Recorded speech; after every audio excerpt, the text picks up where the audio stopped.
देखिए यहाँ हम लोग इस वीडियो में हम समझा रहे हैं उपसारणिक और सहखंड के बारे में। उपसारणिक को हम माइनर बोलेंगे और सहखंड को हम लोग कोफैक्टर बोलेंगे। तो हम स्टार्टिंग में आपको हम सिर्फ उपसारणिक समझा रहे हैं, उसके बाद हम सहखंड के बारे में समझेंगे। हम स्टार्टिंग में आप लोग उपसारणिक के बारे में हम समझा रहे हैं, उपसारणिक क्या होता है, किस तरह से उपसारणिक को निकालते हैं हम लोग।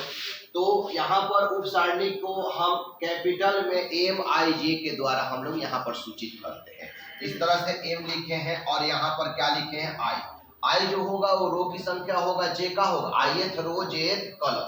यानी कि अगर कोई बात M12 का है तो इसका माइनर निकालना है। किसका अगर माइनर निकालना है, उपसारणिक किसका निकालना है, पहला रो और दूसरा कॉलम का। पहला रो और दूसरा कॉलम में जो होगा उसका। अगर माइनर हम लोग को 24 रहे तो दूसरा रो और चौथा कॉलम का माइनर यहाँ पर निकालना है। और माइनर हम लोग को 13 रहे तो क्या पढ़ेंगे इसको, पहला रो और तीसरा कॉलम, चाहे पहला रो के तीसरा स्थान, पहला रो के तीसरा स्थान। नहीं समझ पा रहे हैं आप, वहां तक पेज आप पलट रहे हैं, आप समझिएगा, ठीक है ना। ये 14 है तो ये पहला रो और चौथा स्थान का हम लोग क्या निकालना है, उपसारणिक निकालना है, ठीक है ना। तो उसी तरह MIJ का मतलब हुआ कि इसमें I जो होगा वो रो का इंडिकेट कर रहा है, J जो है वो कॉलम का इंडिकेट कर रहा है। तो आप अच्छे ढंग से समझ पाइए यहाँ पर कि कोई भी सारणिक रहे, कोई भी सारणिक, जैसे मान के चलिए हम उदाहरण में यहाँ पर एग्जाम्पल दे रहे हैं कि कोई सारणिक अगर मान के चलिए कि 3, 5, 2 और 8 रहे, 3, 5, 2 और 8 रहे, 3, 5, 2 और 8 रहे, तो इसमें पहले आप परिभाषा देखिए कि सारणिक के अवयव AIJ का मतलब कि एलिमेंट्स, ये स्मॉल a जो है वो एलिमेंट्स का इंडिकेट कर रहा है कि AIJ का मतलब ये हुआ कि अगर A11 कितना A12 तो यानी कि पहला रो ये हो जाएगा। अगर A21 कहेंगे तो ये हो जाएगा, A22 कहेंगे तो A22 के स्थान पर क्या है, 8 है, A21 के स्थान पर क्या है, 2 है। गलत से हाथ हटाइए, एक्टिव रहिए, बैठिए, तब समझ में आएगा, ठीक है ना आपको, ठीक है ना। तो ये सब इसमें कौन एलिमेंट्स है, 4 गो एलिमेंट्स है, इसमें 4 एलिमेंट्स है। ये कह रहा है स्मॉल AIJ कहने तो इस सारणी को देखते हुए स्मॉल AIJ A11 हो सकता है। A11 का स्थान पर कितना है, A12 का स्थान पर कितना है, A22 के स्थान पर कितना है, 8 है ना। ये हम लोग का ये 21 का स्थान पर बोलेंगे तो 2 है, यानी 4 गो इसमें अवयव है, 4 गो एलिमेंट्स हैं।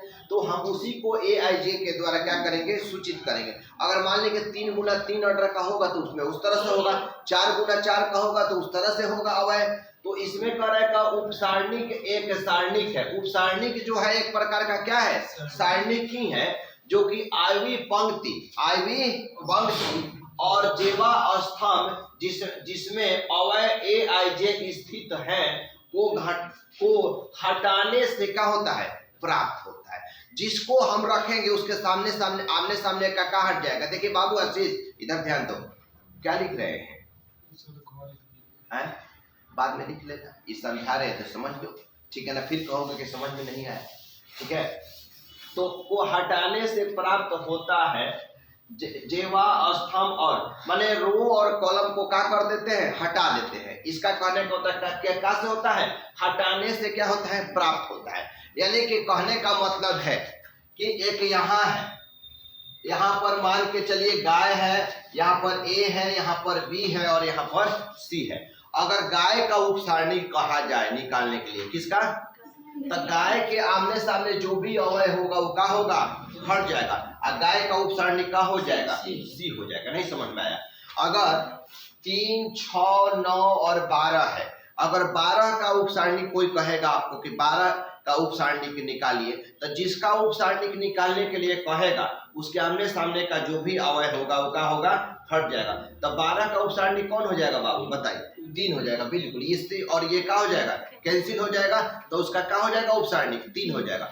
माने जिसका निकालना होगा उसके आमने सामने का क्या हो जाता है, यहाँ पर क्या हो जाता है, हटाने से प्राप्त होता है। उपसारणिक कैसे प्राप्त होता है, उसको हटाने से। उसके आमने सामने के जो भी अवयव आ रहा है उसको क्या कर दीजिए, हटा दीजिए, तो वो क्या हो जाता है, प्राप्त हो जाता है। नहीं समझ में आया, मेरे बात को नहीं समझ में आया। जैसे हम लोग क्या कर दिए, A B C D, चलिए बाबू बताइए बी का उप सारणी क्या होगा इसमें? सी होगा। सही बोला है लड़का। इसके आमने सामने का क्या होगा? एलिमेंट्स को हटा देना है।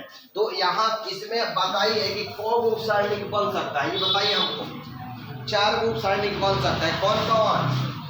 M11 नहीं, उप सारणी को M के द्वारा सूचित कीजिएगा।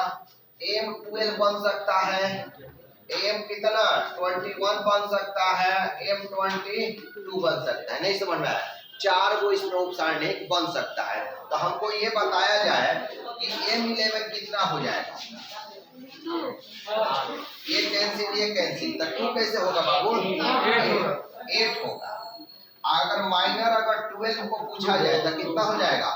इसको ये कैंसिल हो जाएगा, 2 होगा। 21 का कितना हो जाएगा? 5। और 22 का उप सारणी कितना हो जाएगा? बोलिए 3। बात नहीं समझ में आया? अगर कोई आप सारणी 2 गुना 2 ऑर्डर कर रहा है तो उसका उप सारणी का आप लोग निकाल सकते हैं कि नहीं? बस उसके आमने सामने को क्या कर देना? हटा देना है। अब आप सीख लीजिए 3 ऑर्डर वाला। जैसे डेल्टा बराबर 1 3 5 6 2 1 0 5 2 है। ठीक है, ये कितना ऑर्डर का है? 3 into 3 ऑर्डर का है। तो इसमें कौन ठो उप सारणी बनेगा? बताइए विद्यार्थी, कौन ठो उप सारणी किसमें बनेगा? इसमें मान लीजिए कि 4 उप सारणी बन रहा था, तो इसमें कौन उप सारणी बनेगा? देखिए दिमाग नहीं जो काम कर रहा है। हाँ बोलिए 9। बिल्कुल सही है। इतना हम साधारण तरीका से हम बताते हैं, बच्चा खाली ध्यान देंगे तो बिल्कुल समझ में आ जाएगा उनको। यानी कि 9 उप सारणी बन पाएगा। कौन कौन बनेगा भाई? A11 बनेगा, उसके बाद A12 भी बनेगा, उसके बाद हम लोग को कहाँ तक जाएगा उप सारणी बनकर? 33 तक। नहीं समझ में आया?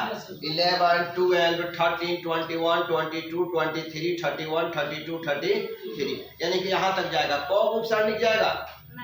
9 ठो। तो चलिए M11 अगर लिखेंगे तो क्या क्या उप सारणी होगा बताइए बाबू? 2 1 5 2। बहुत बढ़िया, 2 1 5 2। एकदम बिल्कुल ध्यान दीजिए ना, हम तो साधारण तरीका से बता रहे हैं, कोई ज्यादा हम लाइन लिख नहीं रहे कि आपको परेशानी होगा। यानी कि इसको निकालने के लिए 11 है तो इसके आमने सामने का क्या हो जाएगा? ढक जाएगा। अब बस इसी को सॉल्व कर लिए कि प्रथम विकर्ण का गुना और माइनस में कितना? द्वितीय विकर्ण का। सारणी जानते हैं ना सॉल्व करना, तो इसका कितना हो जाएगा? बिल्कुल समझ में आ गया का जी। अब चलिए आप बताइएगा कि M12 के लिए क्या क्या लिखेगा? 6 1 0 12 ये है तो ये 6 1 0 2। तो ये प्रथम विकर्ण का गुना और माइनस द्वितीय विकर्ण का गुना, तो कितना हो गया? 12। समझ में आ गया? आप बताइएगा अगर माइनर निकालना हो 33 का तो हाँ डिटर्मिनेंट में रखेंगे। बोलिए 6 2